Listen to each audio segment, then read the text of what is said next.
In the beginning, Hagar, a woman, seen.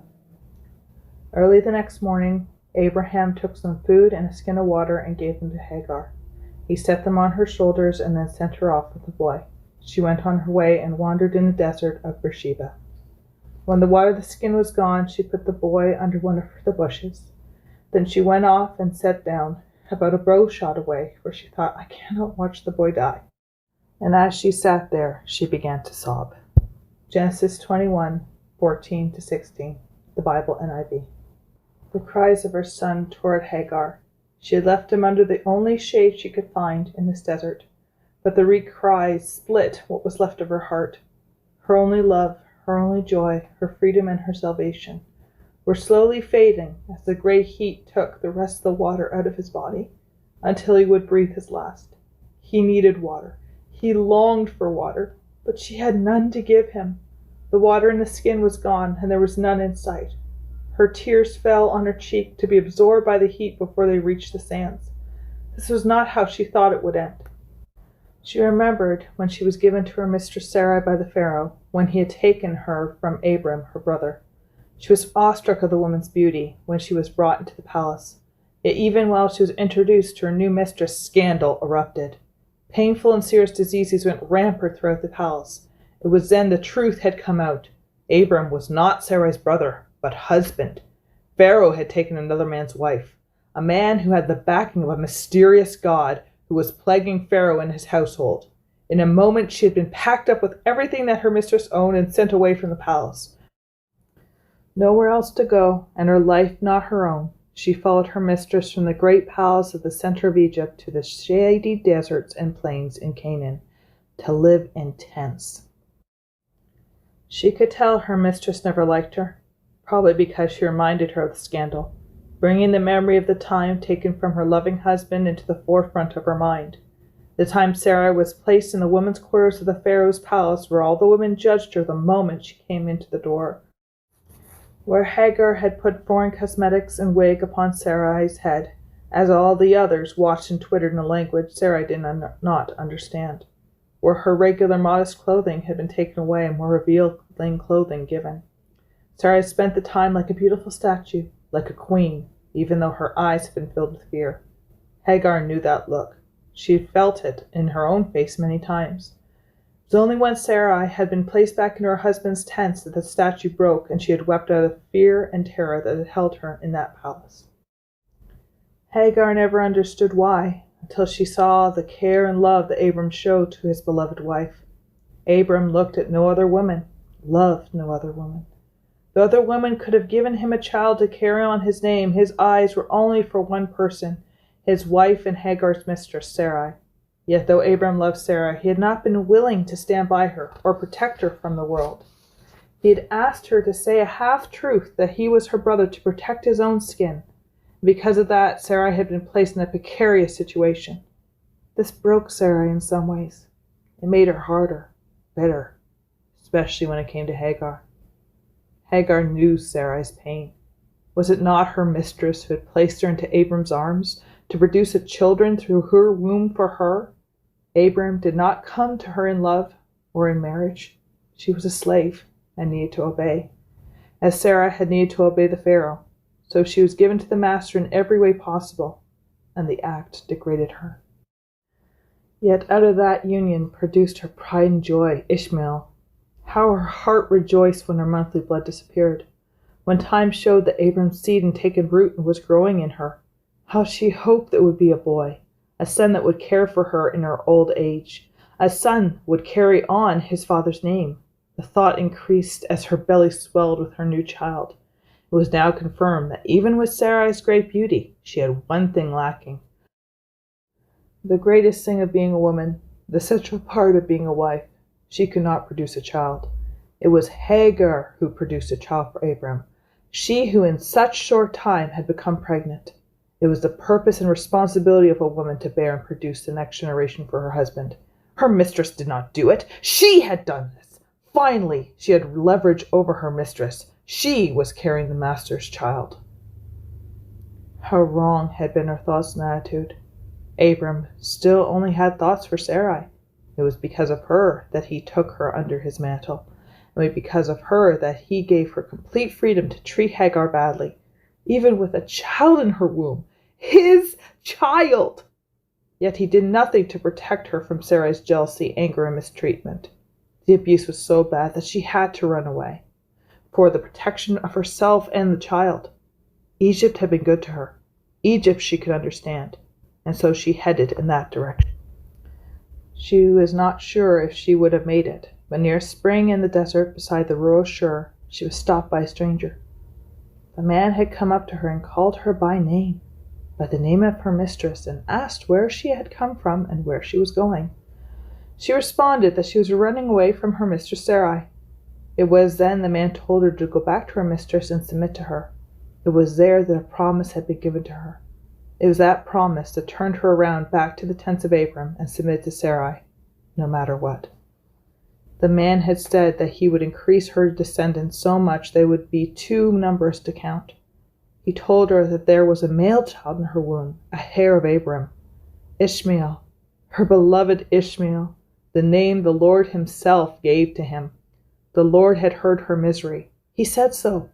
He promised that Ishmael would be a wild donkey of a man. His hand would be against everyone and everyone's hand against him, and he would live in hostility towards all his brothers. This gave her courage, for if her son became a man like this, surely he would protect his mother. Surely he would be strong enough and first of Abram's loins to become master of all that Abram had. So she submitted and went back, for the sake of Ishmael and her son's future. No one had shown that much consideration to her before. She was always the overlooked. A slave's job was to be hidden, unseen, so that the work done was miraculously done. Praise was never given, for a good job was expected and demanded. Punishment meant out for misconduct, or by the whim of a master or mistress. Becoming second wife to Abram did not increase her standing in the household, except with the other servants. Yet as a slave to her mistress, she always had that special status. None of the gods of Egypt paid any attention to a slave girl, but here was a God who saw her, and it was he that she would follow. Where was the fulfillment of the promise now? Her hands were empty, and her son was dying. Once again it had been Sarai, now called Sarah by the Lord Almighty. The Lord had chosen to bless Sarah and give her also a son in her and Abraham's old age, Isaac. Yet when the boy was weaned, a great feast was given in his honor. Her son, almost a man, rolled his eyes at the treatment of a young one, as she had told him the promise since he was on her knee, and Sarah had seen. The next day they were sent out with some food and a skin of water. All her hopes were now the dust under her feet, the promise unfulfilled, and now she and her son would die in this place. In Genesis, the story of Abraham and Sarah has always been put up as a story of faith and the Lord's fulfillment of his promises to his people. Yet Abraham and Sarah were not perfect, and because of their imperfections, the story of Hagar was born. It is easy to look at the story of Hagar as a story of Abram and Sarai not trusting God. For if Abram did not fear the Egyptians and what they would do to him for his wife's beauty, and instead trusted the Lord would protect him, Hagar would probably not have become a part of his household.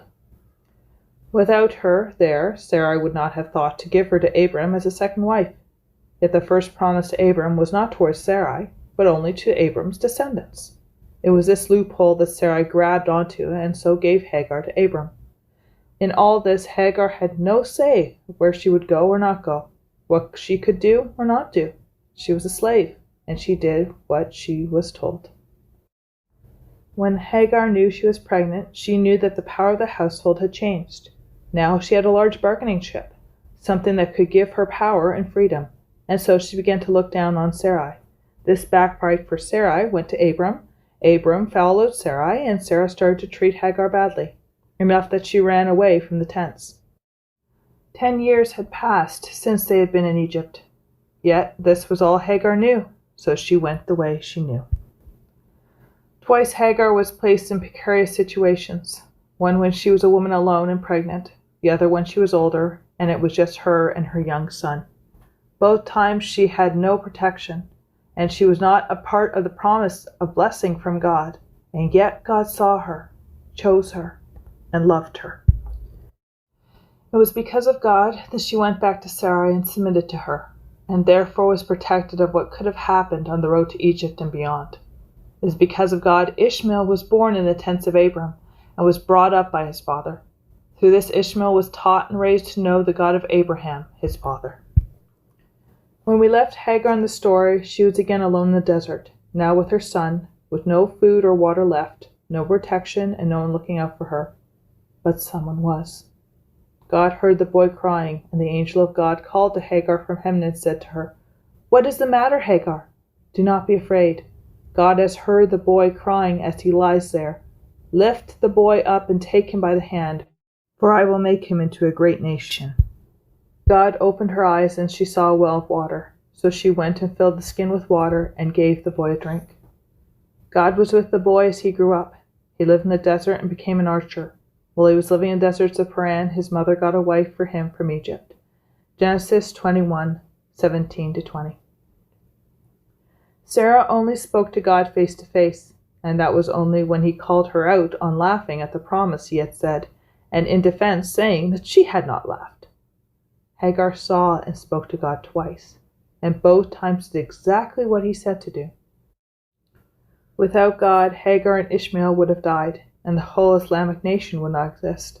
Out of his love and promise to Abraham, the Lord saved and protected Ishmael. But he also made that promise to Hagar also. She was a woman who was a slave most of her life, barely seen and not heard. Yet the Lord saw her, and like the woman at the well, came to her and spoke to her and validated her. He gave her promises regarding her son and the nation that would come from him, and those have been fulfilled. Because of this, Hagar named the Lord Adonai El Roi, the God who sees me. For the Lord is always after those who others would not call his beloved or loved one. It is Jesus alone who chooses, calls, and brings people to himself, no matter the nationality, sex, or life status the person is at. He saw Hagar, and he chose her. And because of that choice, there will be many of her descendants speaking of the love of God and how he seeks them like her when they were not his chosen people. To read the story of Hagar for yourself, you can find it in Genesis 16 of the Bible.